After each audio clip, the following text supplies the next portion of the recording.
سب سے پہلے تو میں شکریہ ادا کرتا ہوں اپنے تمام مہمانان گرامی کا جو یہاں پر موجود ہیں، ڈاکٹر زہیر صاحب اور ان کے واسطے سے ڈاکٹر پردیپ صاحب اور ان کے حوالے سے تمام اس سنستھا کے ذمہ داروں کو میں سلام کرتا ہوں، ان کا شکریہ ادا کرتا ہوں۔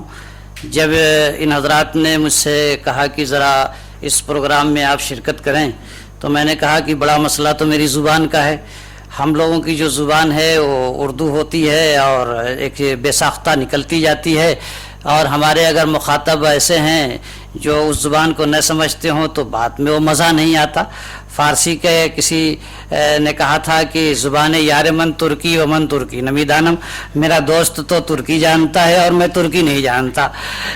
تو لیکن چونکہ زبان تو کوئی بھی ہو، جب آدمی بولتا ہے تو اس کے احساسات، اس کے نظریات، اس کے تھیوری اور اس کی باتیں اور اس کے جو افکار و خیالات ہوتے ہیں وہ چھن کے بہرحال آ جاتے ہیں۔ میں سمجھتا ہوں کہ آپ حضرات جیسے ذی علم، باشعور اور دانشور جیسا طبقہ اور علم اور ودیا کے اندر اتنا بڑھا ہوا مجمع اور اتنا مخصوص مجمع جن کے سامنے مجھے آج بولنے کا موقع مل رہا ہے، میں سمجھتا ہوں کہ میری اس زبان کی دشواری کے باوجود آپ حضرات بہت کچھ میرے ان جذبات اور میرے ان خیالات کا احساس ضرور کر لیں گے۔ تو کچھ پہلے معذرت کے ساتھ کہ میں کوشش کروں گا کہ میں بہت نیچے اتر کر کے بولوں، لیکن کچھ چیزیں ایسی ہوتی ہیں جو بار بار زبان پہ چڑھی ہوتی ہیں تو کنٹرول کرنے کے باوجود، وہ بھی مائک پا جانے کے بعد، عموماً جب آدمی مائک پاتا ہے تو اس وقت جو ہے کبھی کبھی ایسا ہوتا ہے کہ اگر اس کے اندر بولنے کی طاقت اور صلاحیت ہے اور اس کے اندر زبان کی وہ قوت ہے اور اپنے ترجمانی کرنے کی وہ آواز اور زبان ہے اور تعبیرات و اصطلاحات کچھ ایسی ہیں تو پھر وہ خاموش نہیں رہ پاتا۔ تو بہرحال ابھی آپ حضرات ان تمام باتوں کو سن رہے تھے اور بہت سارے اچھے نظریات اور اچھے مقالات اور مضامین سن رہے تھے جو بہت ہی قیمتی ہیں۔ میری چند باتیں جو اسلامی نقطۂ نظر سے، تجارت کے تعلق سے، مینجمنٹ کے تعلق سے کیا اسلام نے اپنی سوچ دی ہے۔ ایک مسئلہ ہے، ظاہر ہے کہ ہر دھرم، ہر مذہب اپنی ایک سوچ رکھتا ہے اور اسی سوچ کو پیش کرتا ہے اپنے ماننے والوں بلکہ اپنے تمام لوگوں کے پاس، تاکہ وہ سمجھیں، اگر اس میں کچھ فائدے کی اور کام کی بات ہو تو اسے اخذ کرے، لے۔ نصیحت تو اگر دیوار پہ لکھی ہو تو بھی لے لینا چاہیے۔ ہمارے مذہب میں صحیح بات تو یہ ہے کہ مال کو بہت زیادہ اہمیت نہیں دی گئی ہے۔ سب سے پہلی بات، یہ دنیا بس ہے، سرائے ہے، آئے گئے اور جانے کے لیے ہے۔ اس دنیا میں بس اتنا ہی ہم کو لینا ہے جتنا کہ ہمارے حصے میں آ جائے۔ پہلی بات تو یہ ذہن میں رکھنے کی ہے۔ دوسری بات، ہمارے نبی پاک صلی اللہ علیہ وسلم نے کہا کہ یہ پوری دنیا ایک کنبہ ہے، الخلق کلہم عیال اللہ، یہ پوری دنیا ایک کنبہ ہے، قبیلہ، ایک خاندان ہے۔ فاحب الناس الی اللہ انفعہم لعیالہ، اللہ تبارک و تعالیٰ کے نزدیک، اس اوپر والے کے نزدیک سب سے زیادہ پسندیدہ اور اچھا آدمی وہ ہے جو اس دنیا کے لوگوں کے لیے نفع بخش ہو، نفع پہنچائے، فائدہ مند ہو، فائدہ پہنچائے۔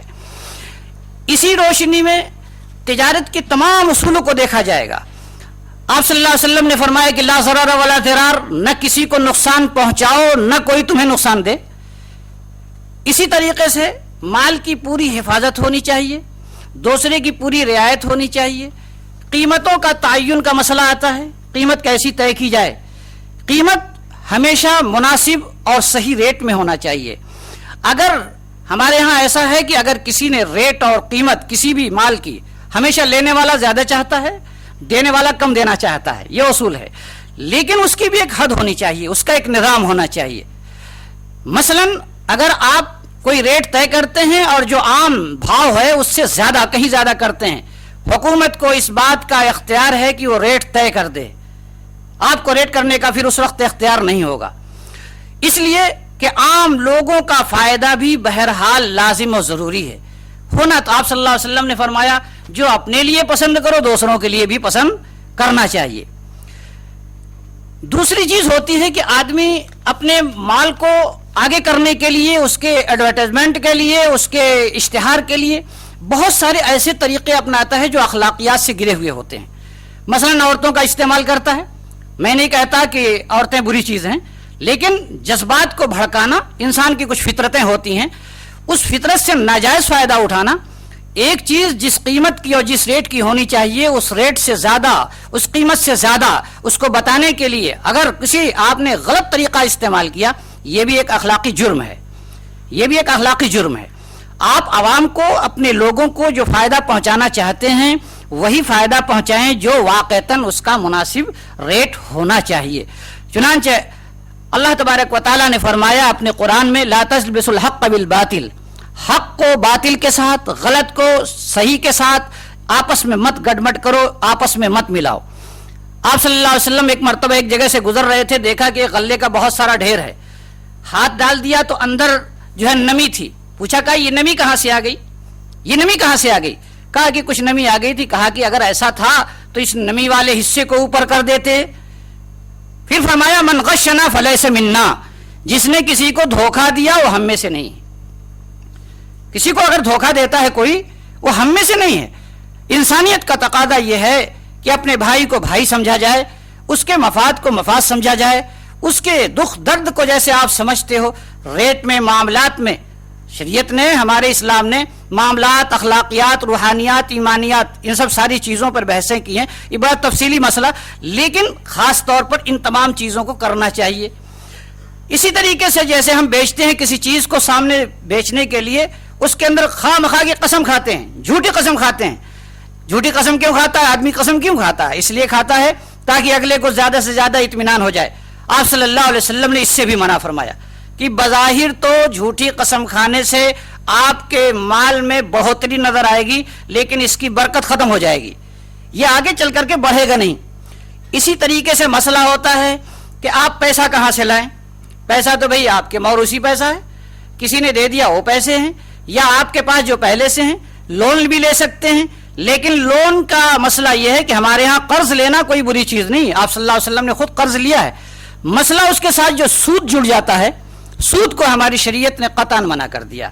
احل اللہ البیع وحرم الربا، اللہ تبارک و تعالیٰ نے فرمایا ہے کہ یہ آپ کے بیع، خرید و فروخت، لین دین، اس طرح کے معاملات تو بالکل صحیح اور درست ہیں. سود صحیح نہیں ہے. اس میں غریب، فقیر، جو محتاج قسم کے لوگ ہوتے ہیں بیچارے، ان کا بہت ہی خسارہ ہوتا ہے، ان کا بہت گھاٹا ہوتا ہے. سرمایہ دار طبقہ کا اس میں فائدہ ہوتا ہے. پیسے کے رکھ رکھاؤ کا مسئلہ ہوتا ہے.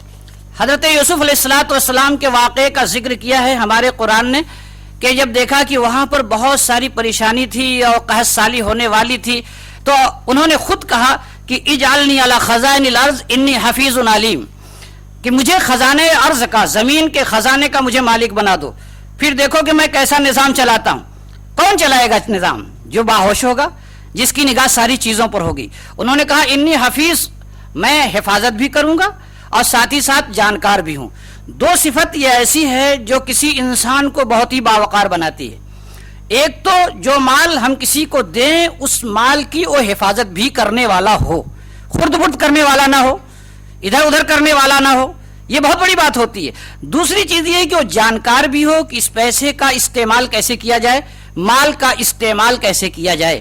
اگر اس نے غلط ہاتھ میں دے دیا، وہ ادھر کا ادھر اڑا دے گا. قرآن نے کہا لا تؤتوا السفہاء اموالکم، بیوقوفوں کو اپنا مال مت دو. جو بیوقوف ہے، جو نہیں سمجھتا، اچھے برے کی تمیز نہیں رکھتا، وہ کیسے اس مال کا استعمال کرے گا. سب سے بڑا مسئلہ اس میں آتا ہے ملازمین کا. ایسا طبقہ جو مزدور طبقہ ہوتا ہے، اس طبقے کا استعمال کیسے کیا جائے، اس کا پہلے انتخاب کیسے کیا جائے. انتخاب کے سلسلے میں نبی پاک صلی اللہ علیہ وسلم نے یہ فرمایا کہ بالکل انتخاب صلاحیت کی بنیاد پر ہونا چاہیے، اور اگر کسی صلاحیت کے بغیر کسی کا انتخاب کیا گیا تو پھر قیامت کا انتظار کرنا چاہیے. اذا وسد الامر الى غیر اہلہ فانتظر الساعہ.